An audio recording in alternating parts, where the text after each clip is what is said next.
Tragico schianto tra auto e moto lungo la Romea, 2 morti ed un ferito grave, a perdere la vita un 34enne ed un 59enne, entrambi residenti a Chioggia. Il giorno dopo il nubifragio che si è abbattuto sulla pedemontana veneta, la conta dei danni a Piovene Rocchette, il paese è invaso dal fango, ruspe e pale al lavoro per pulire strade e case coperte di melma. E durante il maltempo di ieri pomeriggio si è sfiorata la tragedia nella bassa padovana, gli alberi caduti sui fili elettrici hanno rischiato di essere fatali per 2 braccianti agricoli.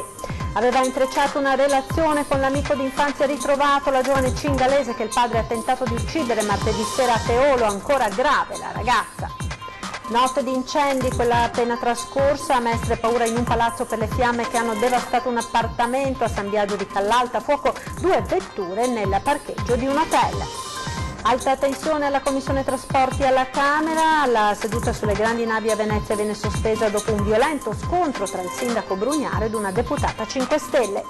Dai Village People a Max Gazzè per Suoni di Marca, al Festival sulle Mura che termina domenica, il primo bilancio è positivo, pubblico aumentato del 30%. Buona giornata e ben ritrovati con la prima edizione dei telegiornali di Antenna 3. In primo piano la cronaca con il terribile schianto che si è verificato all'alba di oggi a Codevigo lungo la Romea. Hanno perso la vita 2 persone, una terza è rimasta ferita gravemente. Sentiamo.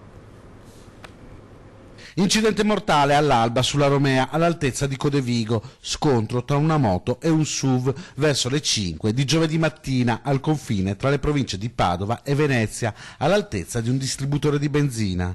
Pesantissimo il bilancio, 2 morti e un ferito. Secondo una prima ricostruzione della polizia stradale di Piove di Sacco, i 2 veicoli si sono scontrati provocando una carambola dopo che il SUV si metteva nella strada principale dopo aver fatto benzina. I 2 mezzi viaggiavano entrambi in direzione Padova. Terribile l'impatto che ha scagliato la moto nei campi a 100 metri di distanza. Il conducente della 2 ruote è stato ritrovato dai soccorritori solo dopo un'ora, quando il sole ha illuminato l'aria. Il passeggero della macchina è stato trasportato all'ospedale di Padova, ma espirato circa un'ora dopo. Ricoverato, non in pericolo di vita, all'ospedale di Piove di Sacco l'autista del SUV. Ed ora torniamo a parlare del violento nubifragio che si è abbattuto ieri soprattutto sulla pedemontana veneta, pesantissima la conta dei danni a Piovene Rocchette nel Vicentino. Il paese è stato invaso da una colata di fango. Ci aggiorna in diretta telefonica Ferdinando Garavello. Buongiorno. Buongiorno anche a voi. Siamo venuti a Piovene Rocchette ai piedi dell'altopiano di Asiago per vedere cosa è successo. Siamo qui in mezzo alle ruspe e ai mezzi che lavorano, perché ieri si è sfiorata veramente la tragedia. Qui sono scesi decine di millimetri di pioggia su in alto sulla montagna in pochissimi minuti ed è scesa una colata che ha invaso completamente una strada. I video che circolavano ieri non rendono l'idea di cosa è successo qui, perché c'è stata una colata alta 1 metro per 3 metri di strada per oltre 200 metri di lunghezza. Parlano di circa 20-21 mila metri cubi di fango e detriti che sono scesi nel centro del paese. Nessuno si è fatto male, incredibilmente, molte persone sono rimaste bloccate in casa, ma non ci sono stati feriti. I danni sono ancora in via di quantificazione e la cosa bella, pur nella disgrazia, è che la comunità si è messa subito al lavoro. Qui stanno già ripulendo tutta la strada, è quasi tutta ripulita, e i residenti ci dicono che ieri tutti si sono dati una mano, dal sindaco fino agli abitanti, le persone in ferie, tutti si sono messi subito a ripulire la strada, a ripulire le case. C'è gente che pulisce i propri averi in cortile con la canna dell'acqua, perché qui è stato tutto invaso dal fango. La situazione comunque è in via di definizione. Ora tutti hanno paura di una nuova bomba d'acqua, di una nuova bordata d'acqua in alto che faccia venire giù ancora colate di fango. In questo momento c'è una squadra di tecnici che sta effettuando un sopralluogo su dove si è mosso il fango e sicuramente per questo pomeriggio, questa sera, avremo notizie più precise. Al momento è tutto, vi restituisco la linea. Grazie, torneremo naturalmente stasera a parlare di questo ennesimo nubifragio che si è abbattuto con ingenti danni sulla nostra regione, ma dobbiamo anche registrare una tragedia veramente sfiorata ieri durante il temporale nella Bassa Padovana. 2 braccianti salvi per miracolo. Sentiamo. Il cielo nero, la pioggia violenta. Si erano rifugiati all'interno di questo container durante il temporale di mercoledì pomeriggio 2 braccianti agricoli al lavoro in un terreno di 2 Carrare. A poca distanza la furia del vento ha fatto cadere un albero che ha tranciato i cavi dell'elettricità. Caduti sul terreno bagnato, la corrente ha iniziato a generare continui archi voltaici a pochissima distanza dai 2 che, terrorizzati, hanno lanciato l'allarme. Sul posto si sono precipitati i vigili del fuoco con tutta la strumentazione idonea. Una volta spostati i cavi e messi in una posizione di sicurezza, i 2 braccianti sono stati tratti in salvo. La linea è stata ripristinata dal personale dell'Enel. Un altro pomeriggio difficile per la Bassa Padovana, che ha dovuto fare i conti con grandine e allagamenti. La Regione Veneto ha firmato per alcuni comuni lo stato di crisi. Aveva intrecciato una relazione con un amico d'infanzia, ritrovato la giovane cingalese che il padre ha tentato di uccidere martedì sera a Teolo.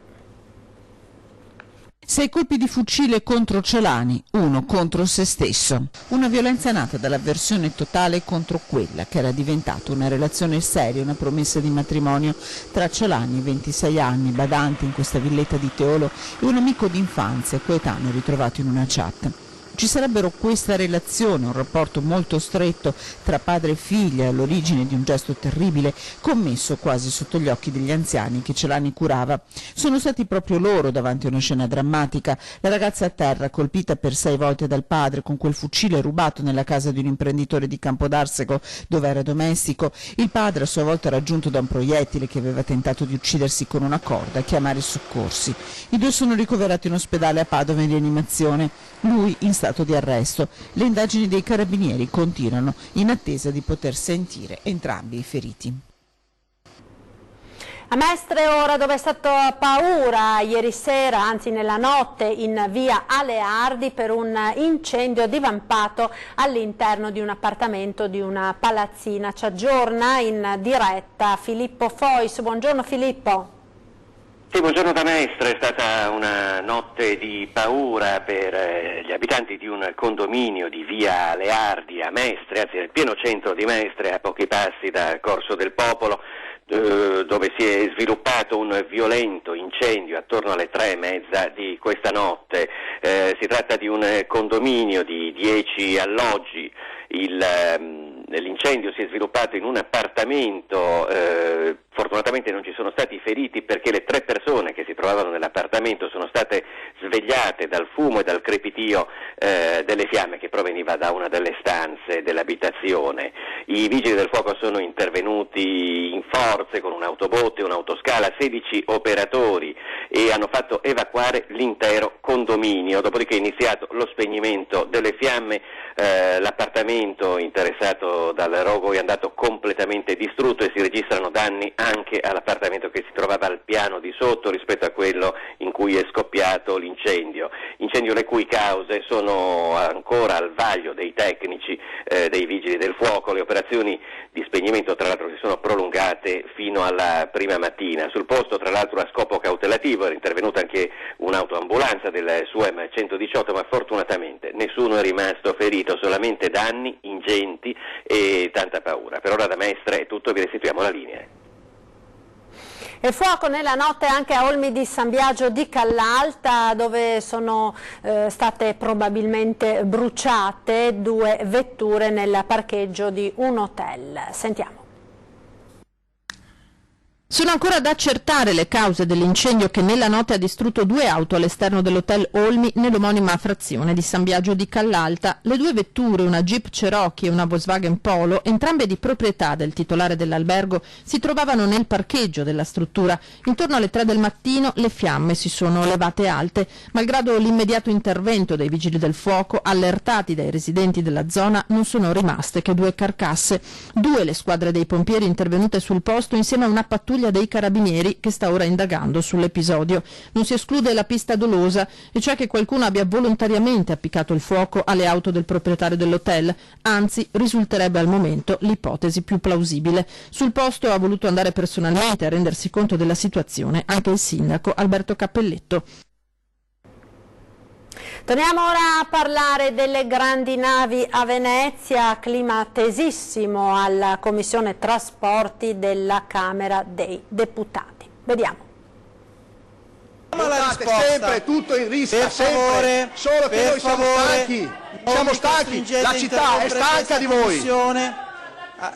Siamo stanchi, le sto rispondendo, lei fa domande capziose. Come fa a esserci un progetto? Sospendiamo 5 minuti la commissione, è la prima volta in un anno che uso questa cavolo di campanella. Onestà, incapacità, altro che... Il dibattito alla Commissione Trasporti della Camera sulle grandi navi a Venezia deve essere sospeso dopo un vivace scambio di battute tra il sindaco Luigi Brugnaro e la deputata del Movimento 5 Stelle Elisabetta Barbuto. Per rafforzare il progetto di passaggio della croceristica a Marghera, Brugnaro aveva anche fatto proiettare un video, ma i problemi tra il sindaco e i 5 Stelle appaiono insormontabili a partire da quelli col ministro Toninelli. Vi sembra normale che un ministro che ho chiesto più volte di incontrare per fargli vedere sull'acqua come funzionano le cose, so che ha incontrato altri, è venuto l'unica volta a Venezia e ha incontrato Tommaso Cacciari. Allora domando alla città, non a me, non a Luigi Brugnaro, ancora una volta io ho accettato questo incontro, ancora una volta chiedo di incontrarlo, ancora una volta vi do disponibilità e lo dico a tutti i cittadini che ci stanno ascoltando. Stiamo facendo tutti insieme una figura pessima a livello mondiale. La risposta di Toninelli non si fa attendere, continua a sperare nel miracolo per cui il sindaco Brugnaro la smetta di urlare e insultare e torni nelle sue vesti istituzionali, ha scritto. La soluzione Porto Marghera, di cui qualcuno ancora oggi sproloquia, in realtà non è mai concretamente esistita. Dopo anni di nulla conditi di tante chiacchiere, conclude il ministro, siamo finalmente vicini a togliere le prime grandi navi dalla Giudecca e sulla loro destinazione rimane aperta anche l'ipotesi Chioggia. Molti turisti potrebbero essere anche interessati a guardare, non solo, alcuni si trasferiranno a Venezia, altri potrebbero andare nell'entroterra o fare altre escursioni, le Tegnue, il Delta del Po, Piove, insomma altre location che possono essere maggiormente attrattive, non per ultima anche la stessa Chioggia, che è una località da 50.000 abitanti, con aspetti anche un patrimonio storico, culturale, architettonico, non sicuramente al pari, ci mancherebbe altro, di Venezia, ma neanche così di basso costo. E a proposito delle grandi navi, proprio pochi minuti fa il presidente dell'autorità portuale dell'Alto Adriatico, Pino Musolino, ha scritto agli altri porti europei invitando i colleghi ad incontrarsi a Venezia per discutere l'impatto economico ed ambientale dell'industria croceristica e per definire insieme le linee guida che consentano di adottare un approccio sostenibile al turismo marittimo. E continuiamo con l'economia e la politica, perché dai risultati del sondaggio sull'Italia nel quadro globale, le azioni per la competitività condotto da Assindustria Veneto Centro in collaborazione con la Fondazione Nord-Est, emerge una forte e profonda sfiducia nei confronti dell'operato del governo. Sentiamo. Un imprenditore su 2 delle province di Treviso e Padova boccia il governo giallo-verde, è quanto emerge da un sondaggio di Assindustria Veneto Centro che ha interpellato 530 industriali. Le risposte fornite fotografano lo stato di insofferenza del tessuto economico nei confronti delle politiche dell'esecutivo. Il 31,4% degli imprenditori di Padova e Treviso ha dato un giudizio negativo sull'operato del governo, il 14,6% ne ha dato uno molto negativo. I voti positivi sono stati il 12,9% e i molto positivi appena lo 0,8%. Per il 40,2% invece il giudizio è appena sufficiente. A pesare sulla pagella fatta dagli imprenditori le continue discussioni sui temi importanti per il Paese e soprattutto per questo territorio, autonomia in primis e poi il tiramolla sulla TAV e sulla flat tax. Agli imprenditori è stato chiesto anche di fare una previsione sul futuro dell'esecutivo, per la maggior parte prevarrà l'interesse a proseguire, ma quasi 3 industriali su 10 pensano che le distanze tra Lega e 5 Stelle sui contenuti della prossima legge di bilancio porterà alla rottura del contratto. Dopo un anno perso per la crescita e ingenti risorse orientate più all'assistenza che allo sviluppo, non perdiamo l'occasione della prossima legge di bilancio, dichiara Maria Cristina Piovesana, presidente di Assindustria Veneto Centro. Ora bisogna andare al punto vero per la ripresa e concentrare ogni spazio disponibile di spesa. Se l'esecutivo punterà su questo, se avrà la forza e la volontà politica di ribaltare la scelta di aumentare la spesa corrente e di tagliare gli investimenti pubblici, continua la Piovesana, e non ingaggerà la solita gara demagogica, gli imprenditori sapranno come sempre trainare nuovamente il paese fuori dalle secche. La sanità ora, perché è ritornato l'incubo West Nile, ha contagiata una coppia di Casale sul Sile, è il primo caso di questa stagione estiva in provincia di Treviso. Sentiamo. Primi 2 casi di West Nile nella Marca. Gli accertamenti sanitari hanno accertato il contagio di un uomo e una donna conviventi che abitano a Casale sul Sile. Le condizioni dei 2 non sono fortunatamente gravi. Quel che è certo è che si ripresenta il timore per un virus che lo scorso anno provocò in Veneto centinaia di contagi e diverse vittime. Quello dei 2 conviventi è il primo caso di contagio della stagione estiva 2019 in provincia di Treviso. Finora altri contagi si sono verificati nel Padovano. Massima attenzione quindi per le zanzare che trasmettono il virus attraverso le punture. Come da indicazioni dell'ULSS procedono nei comuni le disinfestazioni. Nel caso specifico a Casale continua la distribuzione delle pastiglie antilarvali e la disinfestazione. Non si sa dove i 2 abbiano contratto la malattia, visto che erano da poco rientrati da un viaggio. Ed ora ci fermiamo per qualche istante di pubblicità, linea alla regia, tra poco.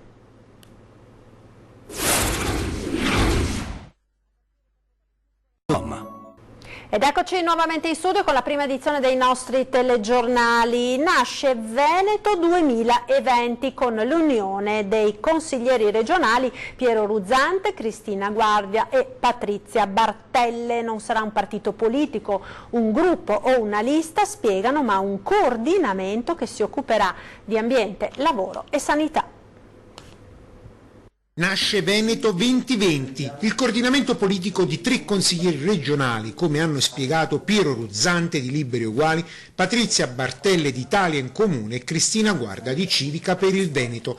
Non sarà un partito, un nuovo gruppo lista, ma semplicemente l'unione sotto un unico nome, appunto Veneto 2020, che si occuperà di ambiente, lavoro e sanità, come hanno sottolineato i 3 consiglieri che si sono uniti con l'intento di creare un nuovo soggetto politico in grado di rispondere alle esigenze dei cittadini. Il coordinamento, spiega la consigliera Guarda, sarà a disposizione dei consiglieri di minoranza, ma in particolare a quella parte di popolazione veneta che non trova spazio né rappresentanza e che non viene di fatto ascoltata. Abbiamo la necessità di creare una visione politica pluriennale che non sia basata su risposte spot, soluzioni semplici a problemi complessi come quelli ambientali, sociali, sanitari, lavorativi del nostro territorio. Mentre Piero Ruzzante evidenzia come non sia la Lega il primo partito in Veneto, ma l'astensionismo, e quindi bisogna dare voce a quelle persone che non vanno più a votare. Come Veneto 2020 ci proponiamo anche di essere riferimento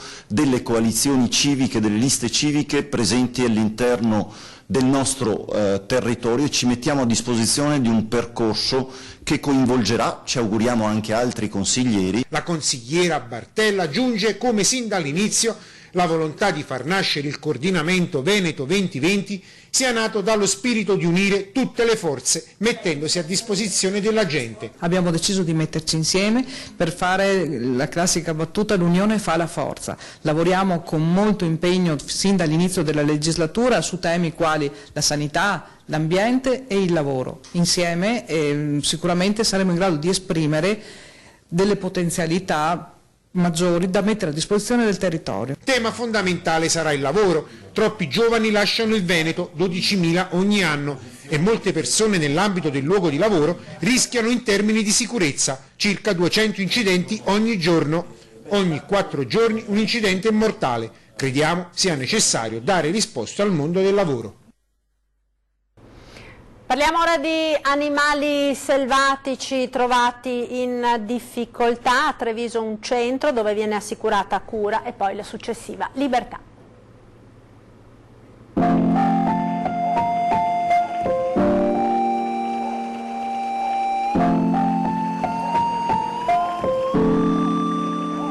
piccoli ricci malati, feriti o semplicemente bisognosi di un letargo in sicurezza. C'è un posto per ognuno di loro nell'associazione trevigiana Progetto Riccio Europeo. Da decenni un solo obiettivo: salvarli. Si parte dal presupposto che liberi erano e liberi dovranno tornare. Per cui animali recuperati solo se in difficoltà e più velocemente possibile, curati, tutelati, magari allattati, svezzati. Non si tratta solo di ricci, ma anche di altra microfauna selvatica in pericolo di vita, come pipistrelli, lepri e merli.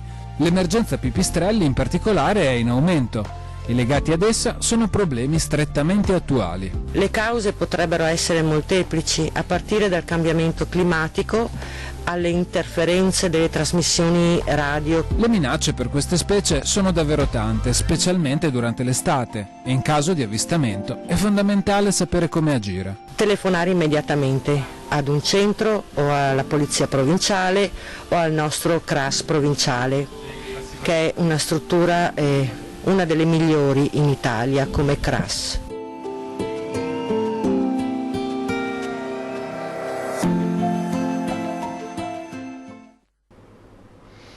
Il calcio ora, il sogno di Treviso AC continua, è stata presentata ieri alla Loggia dei Cavalieri la maglia ufficiale di gara.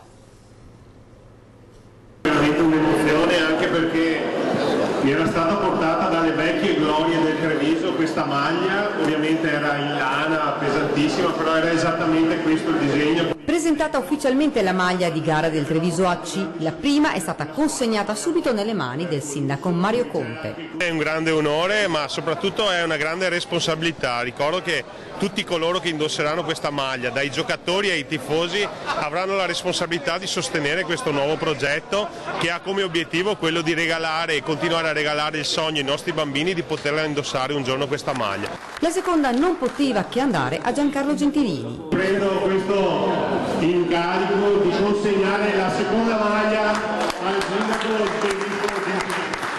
Un momento importante per la città di Treviso. Il nostro obiettivo, ha spiegato il presidente di Treviso AC Luigi Sandri, è quello di rinvigorire i cuori dei trevigiani attraverso il calcio. La squadra, spiega, è già formata. La squadra è già formata, lo staff dei giocatori è già completo da più di 15 giorni, perché sapevamo il tipo di squadra che dovevamo fare, sapevamo il tipo di giocatori che dovevamo scegliere. Il presidente ha sottolineato l'importanza del vivaio di un percorso che tutela più di 500 bambini e ragazzi delle giovanili. Intanto continuano senza sosta i lavori allo stadio di Treviso, perché il sindaco ha assicurato: torneremo presto a tifare il Treviso al Tenni. Sistemeremo gli impianti e soprattutto lo metteremo a norma la struttura da un punto di vista impiantistico. Il manto erboso che abbiamo ereditato era un campo di patate, oggi se lo andate a visitare è già tornato ad essere un ottimo manto erboso, i lavori non sono ancora finiti ma si stanno lavorando quotidianamente per riportare quel manto erboso che si era reso famoso in tutta Italia. Ottimi anche i numeri del consorzio Treviso Siamo Noi. Siamo partiti con il consorzio con le prime 10 aziende costituenti, il consorzio è stato presentato 20 giorni fa. In questo lasso di tempo abbiamo raggruppato altre 25 aziende, sicché ad oggi siamo in 35 con una lista già pronta per aumentare il numero. Ora tutti attendono con trepidazione l'inizio del campionato, perché il sogno è appena iniziato. Restiamo a Treviso per parlare del festival musicale Suoni di Marca. I Village People, Max Gazzè, mura stracolme di pubblico per il Festival Suoni di Marca è entrato nel clou. Sono giornate intense, gran finale domenica, ma si può già tracciare un primo bilancio. È andata molto bene, i primi giorni infatti il pubblico ha avuto un aumento sicuramente del 30% rispetto agli altri anni, complice il bel tempo, ma soprattutto la programmazione musicale che è stata veramente raffinata, cercando di accontentare tutti i gusti. Tanto da trovare posto anche per le band emergenti del territorio. Ci sono molte proposte appunto da parte dei gruppi stessi e al contempo viene fatta una selezione musicale appunto per dare anche lì una varietà di genere musicale proprio durante la manifestazione. Ci sono anche delle collaborazioni con delle realtà locali come Progetto Giovani, Sisma, Oblique, tutte delle realtà territoriali che promuovono la musica anche all'interno del nostro festival. Molti gli artisti che saliranno sul palco da qui a domenica: Giulio Casale, Anna Calvi, Matt Bianco, Omar Pedrini, Eugenio Finardi, Banda Bardot, in un festival in cui si è lavorato molto anche per la sicurezza. In questo gli organizzatori hanno avuto grande supporto. L'amministrazione comunale ha dato l'appoggio per quanto riguarda la location e anche tutte le misure di sicurezza che stiamo attuando, in special modo la polizia locale, ma devo dire che anche Questura ha dato un buon apporto per garantire a tutti la maggiore sicurezza in questo festival, che deve essere il festival della città di Treviso.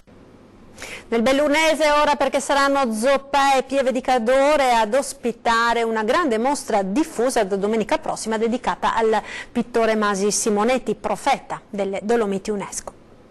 Il racconto del processo di cambiamento del paesaggio e degli stili di vita del Montanaro avvenuto drasticamente nel secolo scorso. Il Cadore celebra il suo pittore Masi Simonetti, profeta delle Dolomiti, da 10 anni insignite del sigillo di patrimonio dell'umanità. È un omaggio dovuto della magnifica comunità a un pittore importante del Novecento cadorino e naturalmente come sindaco di Zoppè non posso che esserne orgoglioso. Montagne e montanari non solo nelle opere ma anche nei pensieri di Masi Simonetti, di cui quest'anno ricorre il 50° della scomparsa. Artista fra i più importanti del Novecento bellunese, Masi Simonetti nacque a Zoppè di Cadore, schivo, solitario, tenace e instancabile nel suo lavoro. Lasciò la montagna per sbarcare nella Parigi di Matisse e Renoir. È lì che Simonetti rivela la tempra del pittore ed è lì che diventa grande osservatore e studioso. Simonetti è molto tagliente sui valori che si sono persi nel corso del Novecento e che hanno purtroppo portato alla perdita della nostra tradizione. Frammenti di una vita che dopo la Seconda Guerra Mondiale non ci sarà più, ritratti su tela da un Simonetti guerriero nel mondo dell'arte. Lascia in eredità un monito sui rischi dell'amministrare la montagna e nei suoi quadri ne tratteggia la mutazione antropologica, come la sua Zoppè, gemma incastonata in fondo al Pelmo. Dal 3 agosto al 15 settembre, fra Zoppè e Pieve di Cadore, la mostra diffusa racconterà la storia della montagna in 68 opere provenienti da collezioni di musei, comuni e privati. Cultura e natura sono le due carte che questa provincia può giocare. Perché è un territorio difficile, quindi qui non abbiamo le grandi pianure in cui fare grande agricoltura o in cui fare industria facile. Lo hanno sempre saputo i nostri antenati e quindi bisogna giocare, almeno negli ultimi 30 anni stiamo tutti cercando di giocare natura e cultura. Bollette come difendersi è il titolo della puntata di questa sera di 20:10, se ne parlerà con Walter Rigobon, presidente veneto di Adiconsum, e Boris Caldart, AD di Geo Nord-Est. È tutto per questa edizione, vi lascio come sempre alle previsioni del tempo. Buon pomeriggio.